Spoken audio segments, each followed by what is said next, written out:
julgamento e condenação de Pilatos. Capítulo 1. A carta chegou a Roma e foi lida a César na presença de não poucas pessoas. E todas ficaram atônitas ao ouvir que, por causa do delito de Pilatos, as trevas e o terremoto haviam afetado toda a terra. E César, encolerizado, enviou soldados para que prendessem Pilatos. Capítulo 2. Conduzindo Pilatos a Roma, e tendo César sido inteirado de sua chegada, sentou-se o imperador no templo dos deuses, à frente do Senado, acompanhado de todos os militares e da multidão que integrava suas forças, e deu ordens para que Pilatos se aproximasse e ficasse em pé. E a seguir disse-lhe: por que tiveste a ousadia de fazer tais coisas, monstro de impiedade, depois de haveres visto prodígios como os que fazia aquele homem? Por teres te atrevido a cometer tal vilania, causaste a ruína do universo. Capítulo 3. Mas Pilatos replicou: ó imperador, eu não sou culpado disto, os incitadores e responsáveis são os judeus.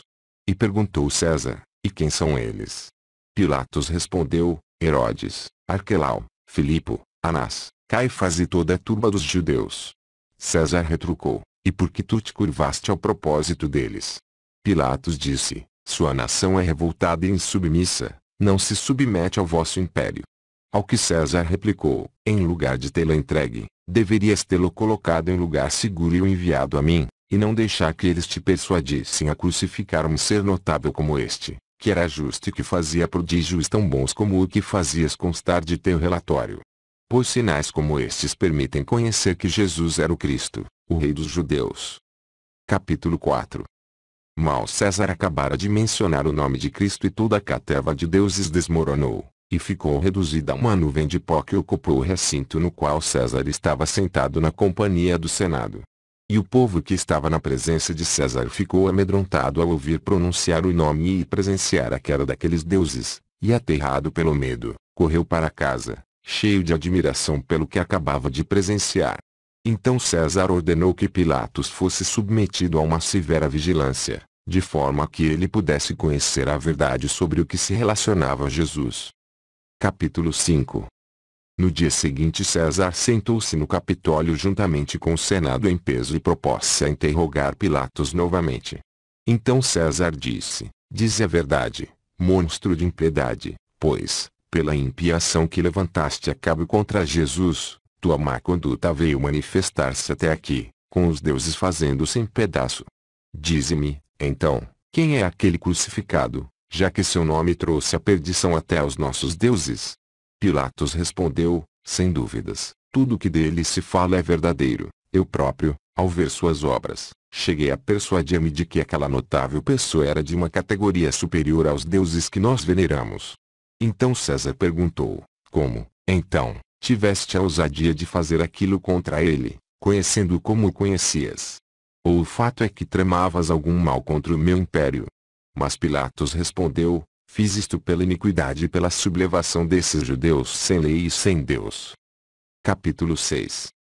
Então, encolerizado, César pôs-se a deliberar com todo o Senado e com seu exército. E mandou escrever um edito contra os judeus, nos seguintes termos: a Liciano, governador da província oriental, saúde.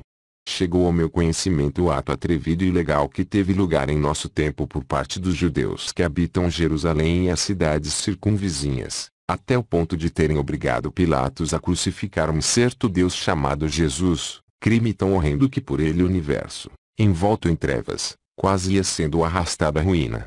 Então, faz cair sobre eles tuas forças, e declara a escravidão por meio do presente édito. Sê obediente à ordem de atacá-los e esparramá-los pelo mundo, reduz a servidão aos judeus em todas as nações, e depois de expulsar de toda a Judéia até a relíquia mais insignificante de sua raça, faz com que nada deles se conserve, cheios como estão de maldade. Capítulo 7. Tendo este édito chegado ao Oriente, Liciano obedeceu ao terrível teor da ordem e exterminou a nação inteira dos judeus, e aos que ficaram na Judéia, lançou-os à diáspora das nações para serem escravos, de maneira que chegou ao conhecimento de César o que Liciano havia feito contra os judeus no Oriente, o que o agradou. Capítulo 8. E César dispôs-se novamente a julgar Pilatos.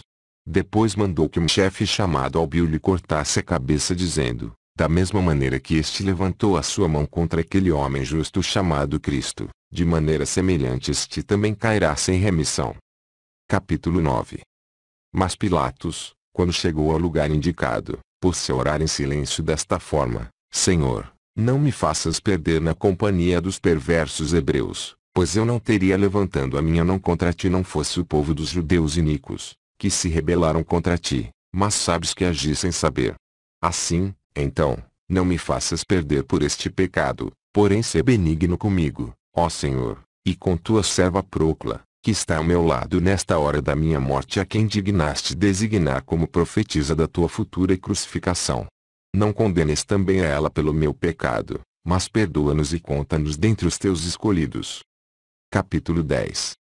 E eis que, após Pilatos terminar sua oração, sobreveio uma voz que dizia: Bem-aventurado chamar-te-ão as gerações e espátras das gentes, porque no teu tempo cumpriram-se todas estas coisas que tinham sido ditas pelos profetas sobre mim, e haverás de ser testemunha por ocasião da minha segunda vinda, quando irás julgar as 12 tribos de Israel e aqueles que não reconheceram meu nome. E o executor lançou por terra a cabeça de Pilatos, e eis que um anjo do Senhor recebeu-a. E Procla, sua mulher, transbordando de alegria ao ver o anjo que vinha para receber a cabeça dele, entregou também seu espírito no mesmo instante, e foi sepultada juntamente com seu marido. Fim.